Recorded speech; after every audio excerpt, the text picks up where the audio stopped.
اب مسلمانوں کی طرف روئے سخن ہو رہا ہے، اور اس کے لیے جس وقت کوئی اہم حکم سامنے آتا ہو تو اس سے پہلے یا ایھا الذین آمنو کے لفظ سے شروع ہوتا ہے۔ اس میں اصل میں تنبیہ بھی ہے اور خطاب بھی ہے، ندا بھی ہے، یا ایھا الذین آمنو، ندا آ گئی، پکار آ گئی۔ جب آپ کسی کو پکارتے ہیں تو اس کا مطلب کوئی خاص بات اس کو نہ ہے، سننا بھائی سنا، وہ فلانے ذرا سننا۔ تو الذین آمنو، جنہوں نے ایمان لایا ہے، اس لیے فرمایا کہ جہاں پہ بھی تمہیں سننے میں آئے یا ایھا الذین آمنو تو پھر تم غور سے کانوں کو کھول کے سنو کہ آگے کیا حکم آ رہا ہے، کہ یہ خاص ندا ہے، عام نہیں۔ اور آمنو کا لفظ لگا کر اس کی طرف اشارہ ہے کہ دیکھو کہ آگے ایمان کے تقاضے میں سے کس بات کا ذکر ہو رہا ہے، یعنی ایھا الذین آمنو کے بعد ایمان کا آگے تقاضا پیش ہوگا تو یہ دیکھنا کہ یہ ایمان کا کون سا حصہ یا کون سا حکم اللہ تعالیٰ تمہاری طرف متوجہ فرما رہے ہیں اس کو۔ تو ان دونوں چیزوں کو ذہن میں رکھ کے یہ یا ایھا الذین آمنو آدمی نے سنا اور نکل گیا آگے، یعنی غور و فکر کے ساتھ اور ڈر کے ساتھ کہ کیا میں، اس میں ڈر کیا ہے کہ کیا میں ایمان کی صفت، یہ صفت پورے کرنے والا، یہ صفت پوری کرنے والا ہوں یا نہیں ہے، ایک جو آگے آ رہی ہے ایک بات، اور اگر میں نہیں کر رہا تو اس یا ایھا الذین آمنو میں پھر شامل ہوں کہ نہیں،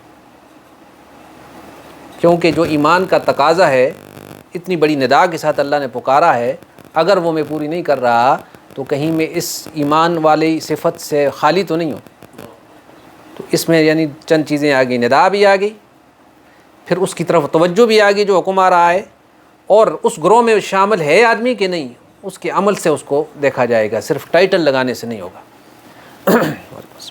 تو اب دیکھیں یا ایھا الذین آمنو، ایمان والو، اتقوا اللہ، اللہ سے ڈرو، تقوی اختیار کرو اللہ کا۔ اس میں نے بات کی تھی کہ اللہ کے حکم کی نافرمانی کر کے ناراض نہ کرو اس کو۔ اتقوا اللہ حق تقاتی، جیسے اس سے ڈرنے کا حق ہے۔ ایک بڑے آدمی کی بھی آدمی عزت کرتا ہے، لیکن باپ کی عزت اور عام آدمی کی عزت میں فرق ہوتا ہے نا، تو اللہ کا جو حق ہے اس کو وہ حق دو۔ جیسے قرآن میں 3 جگہ آیا وما قدر اللہ حق قدری، جو خدا کا حق تھا، جو قدر تھی تم نے نہیں کی۔ ویسے آئی وہ کفار کے معاملے میں آئی کہ تم نے ظاہر ہے کچھ کے ساتھ شریک ٹھہرا لیا، اس کی جو قدر کرنی چاہیے تھی وہ نہیں کی۔ لیکن پھر جو گناہ علماء کہتے ہیں انسان کرتا ہے تو وہ اللہ کے حق میں ناقدری کی وجہ سے اس کا مرتکب ہوتا ہے۔ تو اتقوا اللہ حق تقاتہ اصل کیا ہے کہ اللہ سے ڈرو، اور اللہ کا جو حق بنتا ہے، جتنی اس کی شان ہے اور جتنی اس کی عظمت ہے، کیونکہ جس میں جتنی صفات پیدا ہوتی جائیں گی نا اتنا اس کا حق بڑھتا چلا جائے گا۔ ٹھیک ہے جی، صفات بڑھیں گی حق بڑھتا چلا جائے گا۔ وہ کیسے؟ میں نے ابھی ایک مثال چھوٹی سی عرض کی، ایک بڑا آدمی ہے، بزرگ ہے، تو بزرگ ہونے کی وجہ سے چھوٹے پہ حق بن جاتا ہے کہ اس کی عزت کرے، ایسے ہی ہے نا۔ اگر وہ بزرگ آدمی اس کا استاد ہے تو استاد کی صفت زیادہ ہونے کی وجہ سے اس پہ ایک حق اور زیادہ ہو گیا۔ پھر اگر وہی آدمی اس کا باپ بھی ہے، استاد بھی ہے اور بزرگ بھی ہے تو اس کی صفات بڑھتی گئیں اور اس پہ حقوق بڑھتے گئے۔ تو اب ساری دنیا کی صفات کو اکٹھا کر دیا جائے تو اللہ کا جو حق بنتا ہے، وہ خالق بھی ہے، مالک بھی ہے، ہر سانس اس کو دے رہا ہے، زندگی موت ماں کے پیٹ میں اس کے پالنا، اور جب کچھ نہیں تھا اس وقت اس کو سب کچھ بنانے کا ارادہ اس نے کیا، تو اس کا حق اتنا ہے کہ انسان اگر ساری زندگی بھی اس کے سامنے اپنا سر جھکا کے کھڑا رہے تو حق پورا نہیں ہو سکتا۔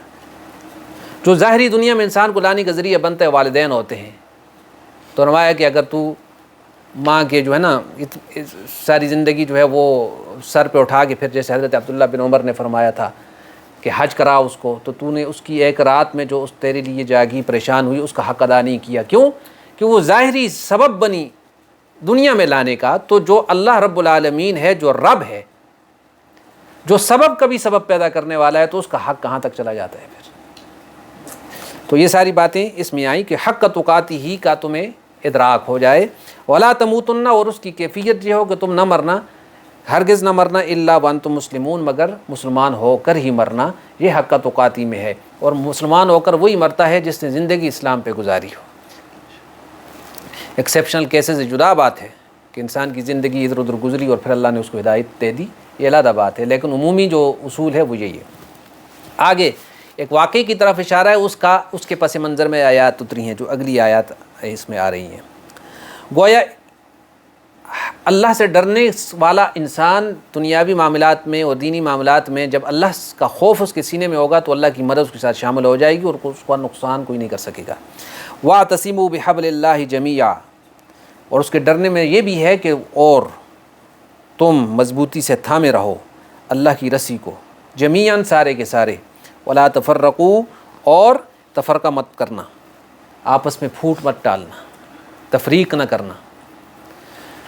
اب یہ کیا ہے؟ ظاہر ہے کہ آیت کا مقصد واضح ہے۔ اعتصام کہتے ہیں مضبوطی سے، ایسا ہاتھ سے مضبوط پکڑ لینا کسی چیز کو، تمسک کرنا، اس کو مضبوطی سے تھام لینا۔ کس کو؟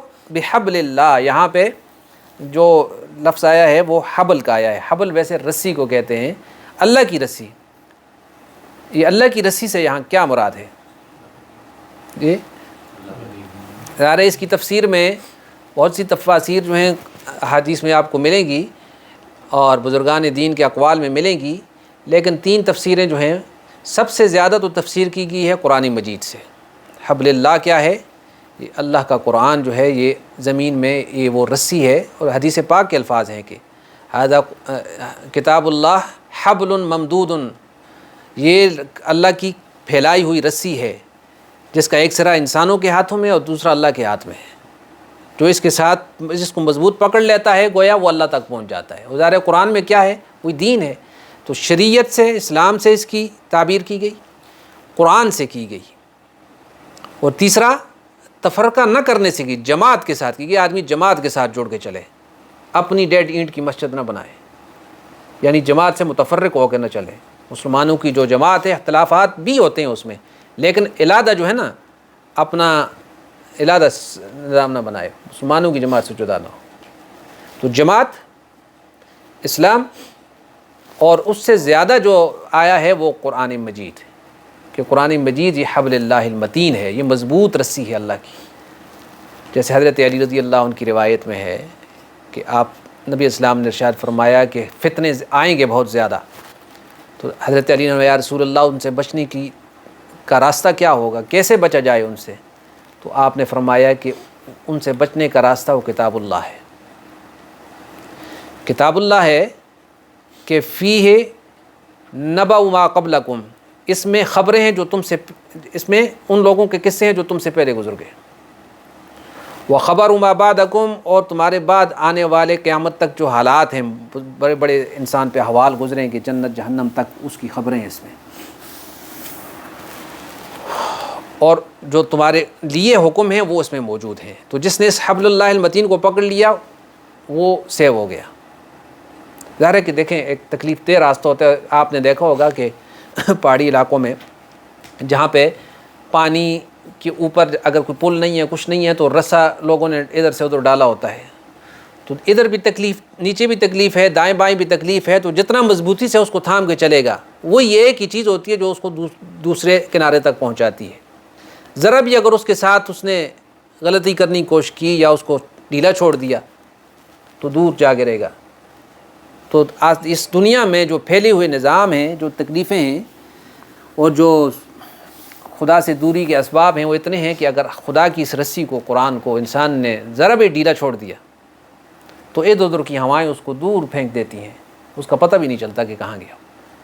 تو اس لیے حبل اللہ کو مضبوطی سے تھامنا ہے تم نے، جمیعاً، سب کے سب نے مل کر، ولا تفرقوا، اور پھر فرمایا کہ تفرقہ نہ کرنا۔ حضرت شیخ الہند رحمۃ اللہ علیہ نے فرمایا تھا، شیخ الہند جو جانتے ہیں نا، مولانا محمود الحسن صاحب رحمۃ اللہ علیہ، ان کو قید کر دیا تھا مالٹا کا جو جزیرہ ہے وہاں پہ انگریزوں نے 1921 میں، 1919 پہلی جنگ عظیم کے بعد یہ معاملہ چلتا رہا، تو یہاں قید ہو گئے تھے وہ۔ تو جب واپس رہا ہو کے آئے تو بوڑھے ہو گئے تھے بہت، تو انہوں نے جو تقریر کی تھی اس میں فرمایا کہ ہم نے جیل کی تنہائیوں میں 4-5 سال جیل میں رہے، ہم نے جیل کی تنہائیوں میں غور کیا کہ اس امت پہ جو زوال آیا اس کی وجہ کیا ہے، یہ سبب کیا ہے کہ امت زوال کا شکار ہے، اٹھ نہیں رہی۔ تو فرماتے ہیں کہ ان کے شاگرد اور جو لوگ سننے آئے تو سب کی کان کھڑے ہو گئے کہ یہ جو پرانا بوڑھا شیخ ہے جس نے زمانہ جو ہے بخاری اور کتابیں پڑھائیں اور ساری زندگی، اور پھر جیل میں جا کے کون سی ایسی 2 باتیں کھل گئیں ان پہ کہ 2 باتیں ہیں جن کی وجہ سے یہ امت نقصان میں جا رہی ہے، اگر ان کو جو ہے نا عمل میں لے آئے تو اس کا زوال ختم ہو سکتا ہے۔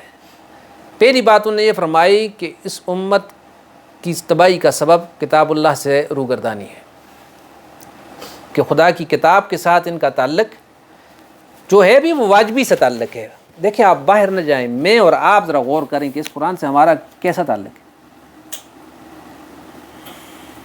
یعنی ہماری زندگی کا ایک بڑا حصہ گزر چکا، اکثر ایسے ہیں جن 40 سے اوپر کے ہیں، کبھی ساری زندگی ایسا ہوا کہ میں قرآن مجید پہ غور و فکر کے لیے کبھی میں نے کوئی موقع رکھا ہو 24 گھنٹوں میں کہ میں بیٹھ کر صرف قرآن مجید پہ غور و فکر کروں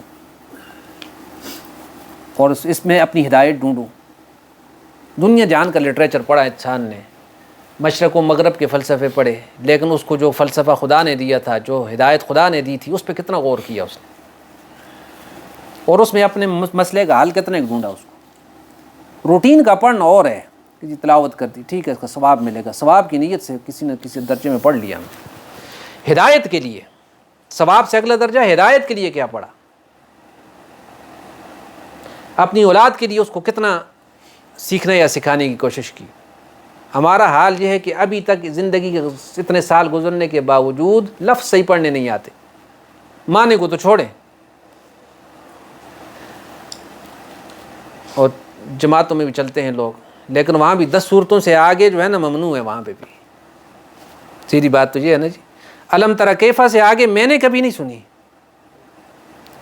4 مہینے لگے ہوئے، 1 سال لگا ہوا، الم تری کیفا سے آخر، بس خدا کے بندے یہ پیچھے بھی خدا کا قرآن ہے، کیونکہ منع تو نہیں ہو گیا۔ یہ تو ان لوگوں کے لیے آخری درجہ ہے یہ کہ جی کم از کم، وہاں پہ لفظ ہوتا ہے کم از کم آخری 10 صورتیں 12-15 صورتیں انسان کو آنی چاہیے، لیکن اب کم از کم کا مطلب یہ ہے کہ ساری زندگی 10-15 صورتیں ہی پڑھنی ہے، اس سے آگے نہیں پڑھنی۔ اور ایک نقصان یہ ہوگا کہ جی قرآن کے درس سے بھاگیں گے۔ بھئی قرآن ہمارے لیے آیا ہے، بعض کو ذہن میں یہ ڈال دیا گیا ہے کہ یہ قرآن مجید جو ہے نا یہ صرف خاص لوگوں کا کام ہے، علماء کا کام ہے کہ اس کو پڑھیں، اس کے لیے 14 علموں کی ضرورت ہے۔ 14 علم جہاں لکھے ہیں وہ تفسیر کرنے والے کے لیے ہیں، کہ جو مفسر ہو قرآن لکھنے کی تفسیر کے لیے لکھا ہے تو اس کو کم از کم 14 علم آنے چاہیے۔ پڑھنے کے لیے 14 علم نہیں ہو تو ساری زندگی تاکہ کوئی نہ پڑھ سکے پھر۔ اس لیے میں آپ کو بھی دعوت دوں گا کہ جہاں اردو کا ترجمہ جس پہ آپ کو اعتبار ہے پڑھیں، کوئی حرج نہیں، کوئی خدا کی کتاب گمراہی کے لیے نہیں آئی، ہدایت کے لیے آئی ہے۔ نیت ٹھیک ہونی چاہیے آدمی کی۔ ہاں ایک آدمی کتاب اللہ اٹھاتا ہے اس لیے کہ میں اس کا ترجمہ پڑھوں گا، پھر علماء سے اور لوگوں سے بحثیں شروع کروں گا اور مسلکی جو ہے اور یہ چیزیں کروں گا، تو ظاہر ہے اس کو یہدی بہ کثیرا یضل بہ کثیرا ویہدی بہ کثیرا کا اس پہ فٹ آتا ہے۔ لیکن اللہ نے تو قرآن مجید میں کیا فرمایا جی، وَلَقَدْ يَسَّرْنَا الْقُرْآنَ لِلذِّكْرِ، ذکر کے لیے، نصیحت کے لیے ہم نے قرآن کو آسان کر دیا ہے۔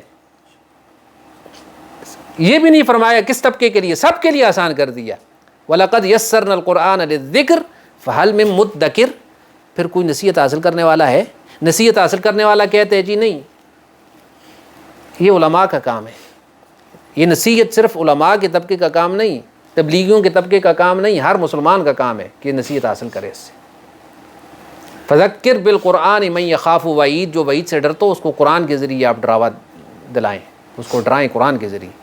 فذکر بالقرآن، تو تذکیر بالقرآن سے آگے کون سی بات ہو سکتی کہ یہ خدا کا کلام ہے، بندوں کے لیے آیا ہے۔ تو اس لیے حبل اللہ جمیعاً کی علماء اور صحابہ سے اس کی یہ تفسیر مروی ہوئی ہے۔ اور تفریق کیا ہے؟ ہاں جو شیخ الہند نے فرمایا کہ ہم نے غور کیا تو 2 تباہی کی وجہ سمجھ آئیں، ایک قرآن سے دوری، اس لیے میں نے اردو میں اس کا ترجمہ کیا جو تفسیر عثمانی کے نام سے مشہور ہے، اور دوسری اس کے بارے میں فرمایا کہ دوسرا اس کی وجہ یہ ہے کہ ان کا آپس کا اختلاف جو ہے، چھوٹی چھوٹی باتوں پہ جو لڑائی ہے ان کی، چاہے دینی ہوں یا سیاسی معاملات ہوں یا دینی معاملات ہوں، ان کا جو یہ آپس کی بربادی کی 2 ہی وجہ ہیں، کتاب اللہ سے دوری اور آپس کا اختلاف۔ اور اگر حقیقت دیکھی جائے تو کتاب اللہ سے دوری ہی اصل وجہ ہے، کہ اگر اس کو سمجھ لیتے تو اختلاف نہ کرتے، کہ کتاب اللہ تو کہتی ہے ولا تفرقوا، تفریق نہ کرو۔ اور اس کی وجہ کیا؟ وَاذْكُرُوا نِعْمَتَ اللَّهِ عَلَيْكُمْ، ہاں، اور دوسری وجہ یہ کہ آپس کا اختلاف نہ کرو، اور فرمایا کہ تم مکتب قائم کرو، قرآن کے حلقے قائم کرو، تاکہ قرآن کی تعلیم عام ہو، روشنی پیدا ہو، دل کھلیں۔ اور قرآن کو اگر آپ غور سے پڑھیں گے نا، وہ مذہبی تکشف نہیں پیدا کرتا انسان میں کہ ظاہرداری پہ اس نے جو ہے نا بڑی بڑی ہاتھ ایسے باندھنے ہیں جی، ٹوپی ایسی پہننی ہے جی، یہ ٹھیک ہے، یہ دین کا حصہ ہے، لیکن یہ سارا دین نہیں ہے۔ لیس البر ان تولوا وجوہکم قبل المشرق والمغرب، مشرق مغرب کو منہ کرنے کا نام دین نہیں ہے، یہ تو وہ اخلاق ہوتی ہے جو انسان کے دل کے اندر سے پھوٹتا ہے چشمہ، کہ چلتا ہے تو پتہ چلتا ہے کہ یہ زمین پہ خدا کا نائب چل رہا ہے اور رسول اللہ کا امتی چل رہا ہے۔ یہ تو مذہبی علامتیں ہیں، ٹھیک ہے جی، نبی ہوئی تو اس سے کوئی اتنا فرق نہیں پڑتا، لیکن دل کافر ہے اور اوپر سے چولا مسلمانی کا ڈالا ہوا تو کوئی فائدہ نہیں ہے اس کا۔ تفریق نہ کرو۔ وَاذْكُرُوا نِعْمَتَ اللَّهِ عَلَيْكُمْ، اور یاد کرو اللہ کی اس نعمت کو جو تم پہ اس نے کی، اذ کنتم، جب تم تھے، اعداء، دشمن، عدو، دشمن کو اردو میں بھی کہتے ہیں نا عدو، تو اعداء اس کی جمع ہے، اعداء، جب تم دشمن تھے، باہم ایک دوسرے کے دشمن تھے، فَأَلَّفَ بَيْنَ قُلُوبِكُمْ، پھر اللہ نے الفت ڈال دی تمہارے دلوں میں، محبت ڈال دی تمہارے دلوں کو، ایک کر دیا، اللہ نے ڈالی یہ محبت تمہارے دلوں میں، فَأَصْبَحْتُمْ، پس ہو گئے تم، بنعمتی ہی، اس کے احسان کی وجہ سے، اخوانا، بھائی بھائی ہو گئے، وکنتم، اور تم تھے، علی شفا حفرۃ من النار، آگ کے گڑھے کے کنارے، شفا کہتے ہیں شین کے زبر کے ساتھ کنارے کو، ٹھیک ہے، اور حفرہ کہتے ہیں گڑھے کو، کھڈا، تو بالکل آدمی کنارے پہ پہنچ جائے، شفا حفرۃ من النار، اور کھڈا بھی کس کا؟ آگ کا، یعنی جہنم کے کنارے پہ پہنچ چکے تھے تم۔ اس کو یہ قرآنی تعبیر ہے، آپ دیکھیں یہ نقشہ آنکھوں میں پھٹ جاتا ہے، جیسے آدمی کسی کھڈے کے کنارے پہنچ جائے۔ فَأَنْقَذَكُم مِّنْهَا، تو اللہ نے نجات دی تم کو اس سے۔ كَذَلِكَ يُبَيِّنُ اللَّهُ، ایسے اللہ کھول کھول کر بیان کرتا ہے، لَكُم، تمہارے لیے آیات ہی، اپنی آیتیں، لَعَلَّكُمْ تَهْتَدُونَ، تاکہ تم سیدھی راہ پالو۔ ان آیات آپ دیکھ رہے ہیں کہ ان آیات کا بیک گراؤنڈ کیا ہے؟ بیک گراؤنڈ تک ہی محدود نہیں ہوتی آیات، یہ علیحدہ بات ہے، جس کو شان نزول کہتے ہیں بیک گراؤنڈ کو، لیکن شان نزول تو ایک دفعہ ہو گیا جی، یہ اس وجہ سے آیت اتری جی، لیکن قیامت تک ایسے حالات کے لیے وہ آیت نمونہ عمل ہے۔ مدینہ منورہ میں اوس اور خزرج دو قبیلے تھے مشہور، آپ کو پتہ ہے، اور وہاں پہ یہود کے بھی قبائل تھے، تو نبی کریم صلی اللہ علیہ وسلم کی آمد سے پہلے ان میں جو لڑائی چل رہی تھی اس کا کوئی عرصہ بنتا ہے 120 سال، کہ مکے والوں کی روایت کے علاوہ اوس اور خزرج دو قبیلے تھے، حالانکہ ایک ماں باپ کی اولاد تھے، لیکن وہی آپس میں لڑائیاں شروع ہوئیں۔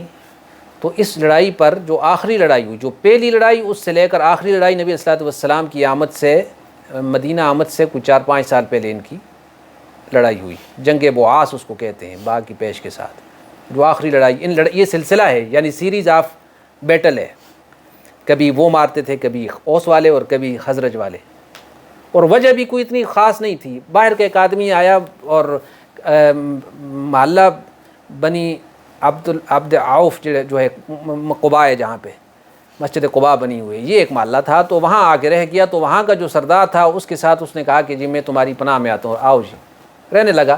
ایک دن بازار نکلا، تو بازار نکل کے اس نے دیکھا کہ ایک آدمی باہر سے کوئی گھوڑا لے کے آیا ہے، اور اس سے کہتا ہے کہ میں اس مدینے میں اس آدمی کو بیچوں گا یہ گھوڑا جو سب سے شان والا ہوگا۔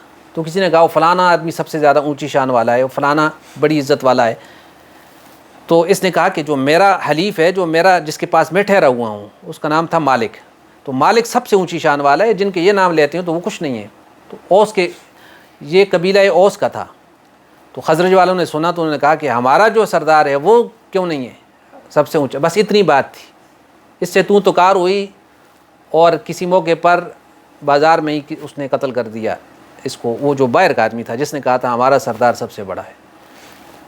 اب مارنے والے خزرج والے تھے، تو اب اوس والوں نے کہا کہ جی ہمارے حلیف کو مارا گیا ہے، لہٰذا اس کو ہمارے حوالے کرو تاکہ ہم بھی قاتل کے بدلے میں اس کو ماریں، جو قتل کیا اس کے بدلے ماریں۔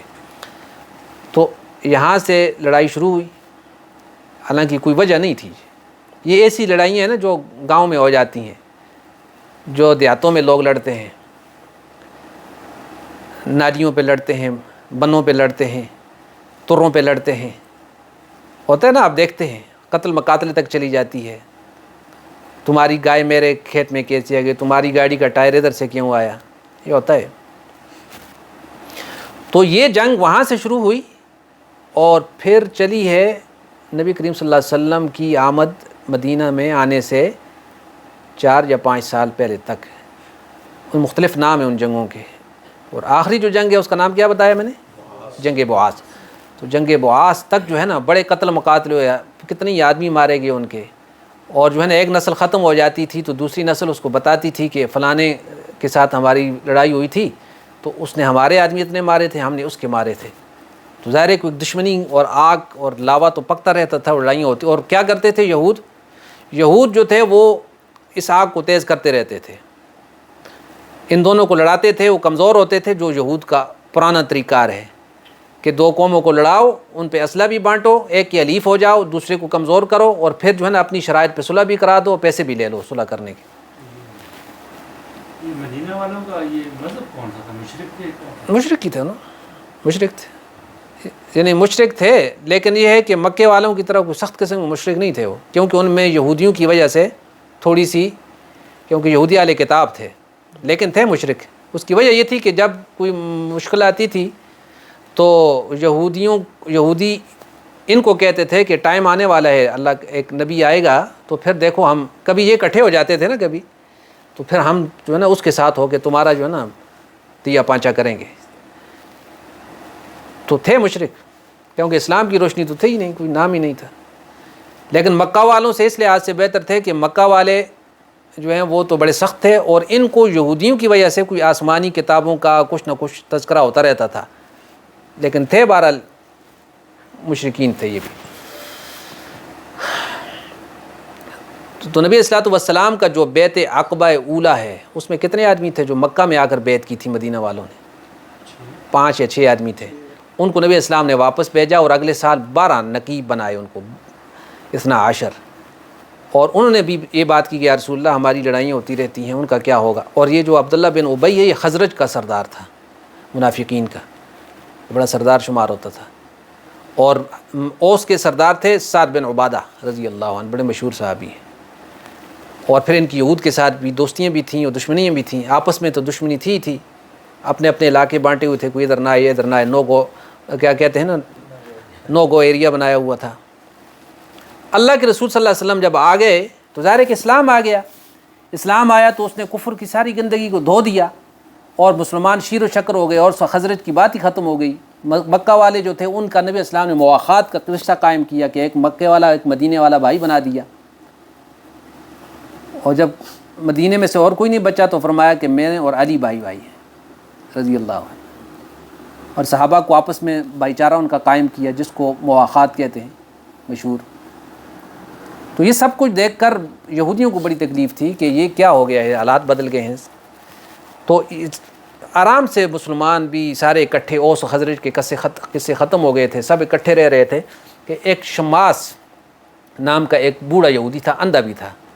اور آدمی اندھا بھی ہو اور اندر سے گندا بھی ہو نا تو وہ بڑا خطرناک ہوتا ہے. تو وہ کسی مجلس میں بیٹھا اور اندر سے جلتا رہتا تھا کہ نبی صلی اللہ علیہ وسلم کا نام اور یہ اوس اور خزرج کیوں اکٹھے ہو گئے ہیں. تو اس نے ایک مجلس میں ایک نوجوان کو کہا کہ جنگ بعاث کے شعر پڑھنا شروع کرو، کیونکہ عربوں کی طریقہ تھا کہ جو جنگ ہوتی تھی، جو واقعات ہوتے تھے تو وہ اس کو شاعری میں ڈال لیتے تھے، نظمیں، یعنی ایک جس کو کہتے ہیں نا رزمیہ اور رجزیہ. رجز کہتے ہیں جو جنگ کے دوران لڑائی میں جو شعر پڑھے جاتے ہیں ان کو رجز کہتے ہیں.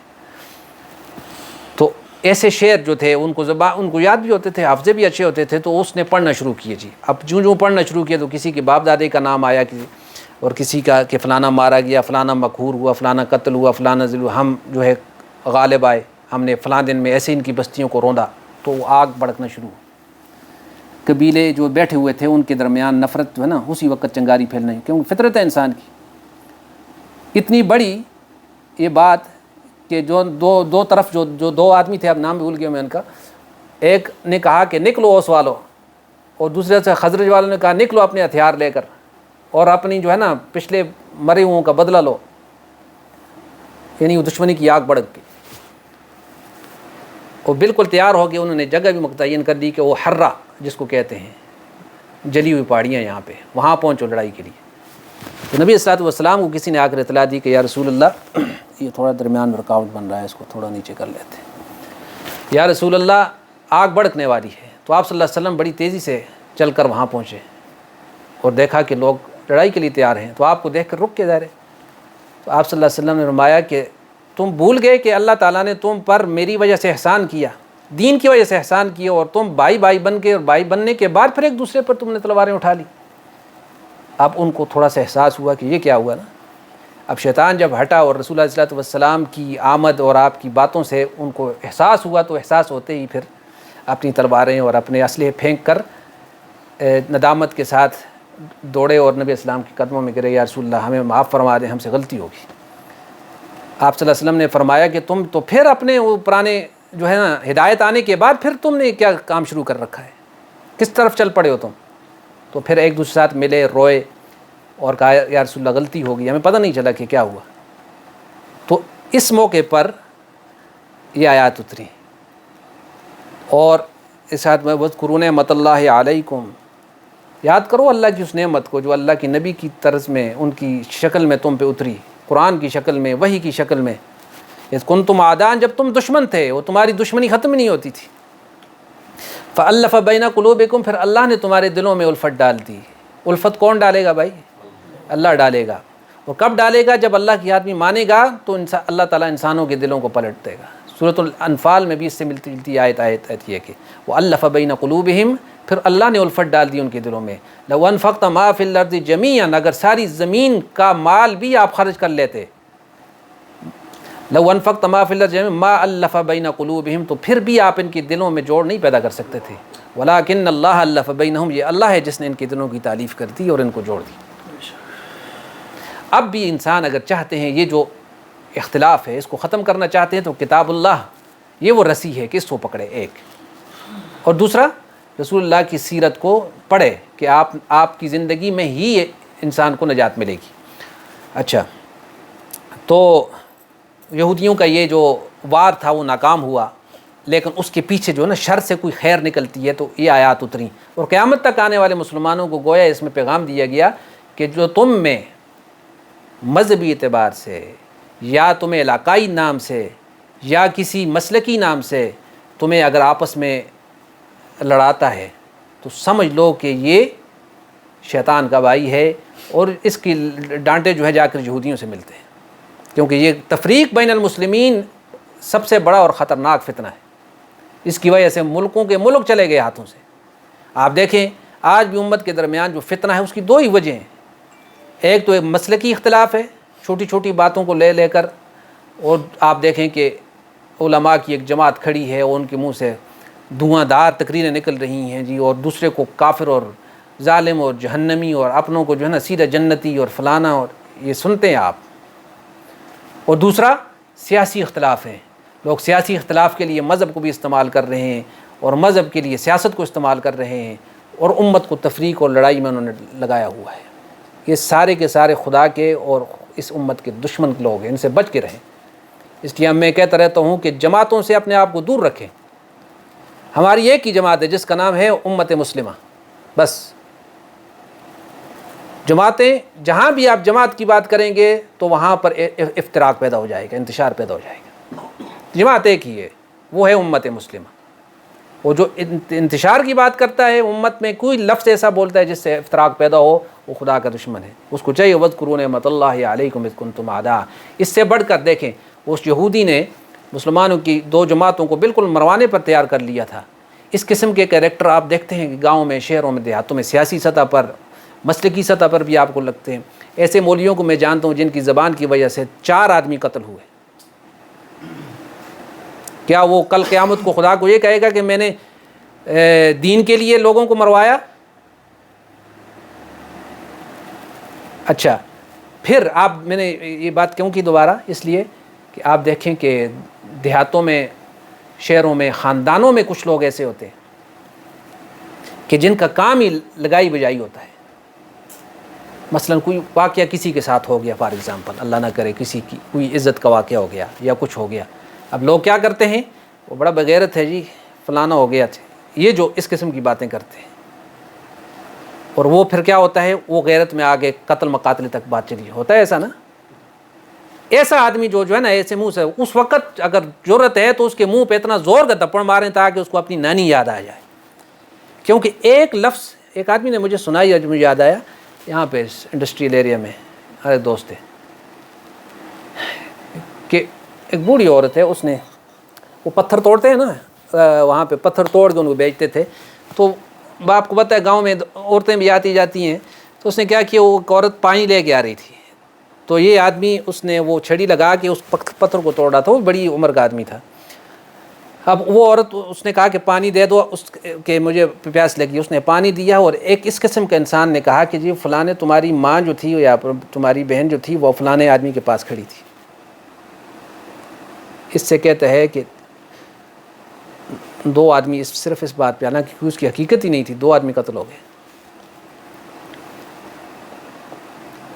اس نے بھی تحقیق نہیں کی بات کیا ہے، اور اس بدبخت انسان نے جو ہے ایک لفظ میں جو ہے نا اگلے کا گھر برباد کر دیا.